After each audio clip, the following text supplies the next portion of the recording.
So let's bring this thing fully into Indiana, as we've talked about the shutdown and its effects here. Let's have a little, maybe not fun, but let's have a little speed run through some of the other headlines in the state and go around the corn. The top story in Indiana this weekend: former NFL quarterback Mark Sanchez was stabbed in downtown Indianapolis, and the immediate response from Mike Braun and other Republicans in Indiana was, "Oh my God, look at Indianapolis, and the crime is out of control, and oh, please get well, Mr. Sanchez. I've never known you to be anything other than a wonderful family man." It turns out Sanchez instigated a fight with a 69-year-old delivery man outside of a local establishment. The Sanchez is a large man. This is a former professional athlete. He's like 6'5", 200 something pounds of like swole. Gets in a fight with the 69-year-old delivery man.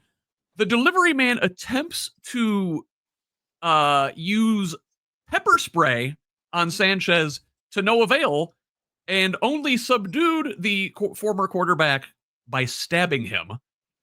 Sanchez was taken to the hospital in critical condition, where he was stabilized, and later placed under arrest by Indianapolis police for being the person who instigated the fight, and he faces 3 counts, including public intoxication, assault, and others. So I don't know, man.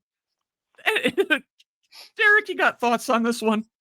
I mean, like I just said, it's like, talk about stabbing a bitch for over tacos. I mean, it's yeah. I mean, tacos are important, but not that bad.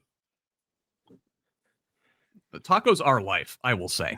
Other quick stories around the state this week. So from the Indiana Capital Chronicle, Mike Braun has denied clemency to death row inmate Roy Lee Ward, setting him up for execution on October 10th.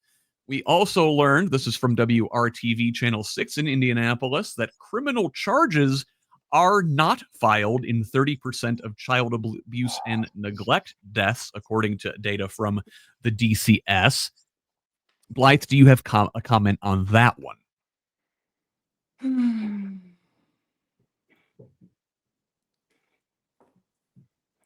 Yeah, I got nothing. You want to see my shocked face? Yes. Like, I understand. It's all about the children.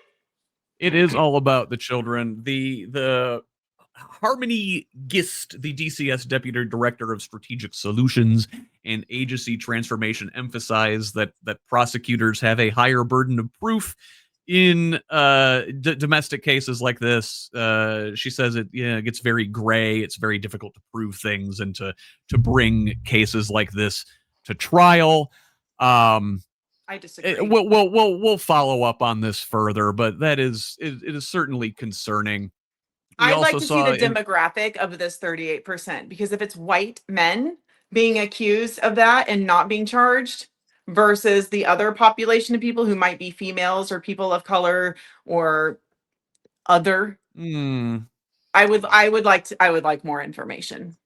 Very, very interesting, observations, and I'm going to dig a little deeper into that. I think this is a very, very high level article here. They didn't get into a lot of the details, but we'll check on that some more. Also this week, we talked. We're following the continual redistricting drama as Republicans are trying to force through that. One group has filed a public records request for comments for communications between the White House and Indiana Republicans.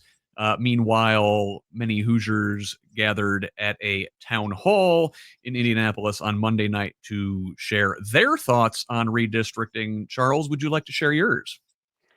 I think, well, first off, the whole redistricting thing it should not be a thing. I think gerrymandering should be eliminated entirely, full stop. I think we should do a universal reset, make it a level playing field for everybody, and make them compete on merit, or make them compete on the issues, on the policies, on who they are as a candidate.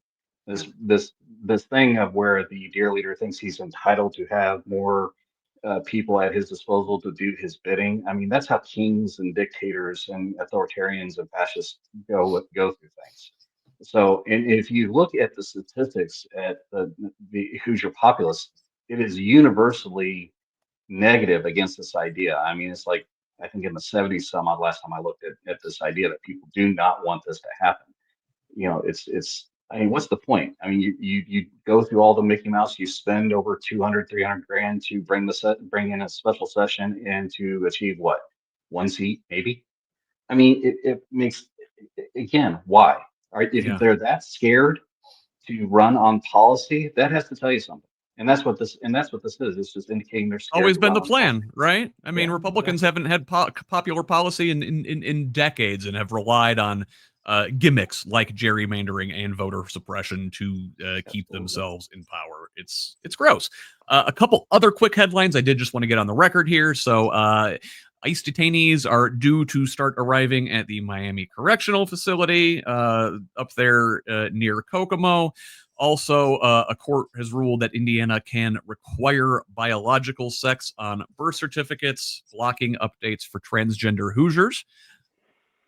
In local media, Indiana public media is seeing huge layoffs as program cuts from federal and the state government are leaving public media without funding.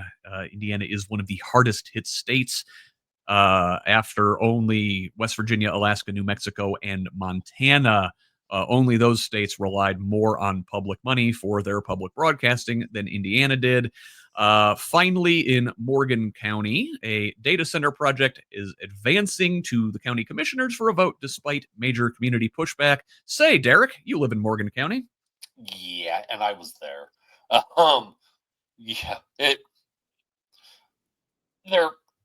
It's money going to corporations, and screw those of us who have to pay the electric bill and the water. And, not like Morgan County doesn't already have horrible toxic plumes and PFAS chemicals in our water as it is. Might as well just add more crap to it. But hey, yay, data centers. 10 jobs. Listen, though, have we considered the potential positive effects from all of the pollution and the PFAS and all that stuff that maybe we're going to develop an army of super mutants? Ooh.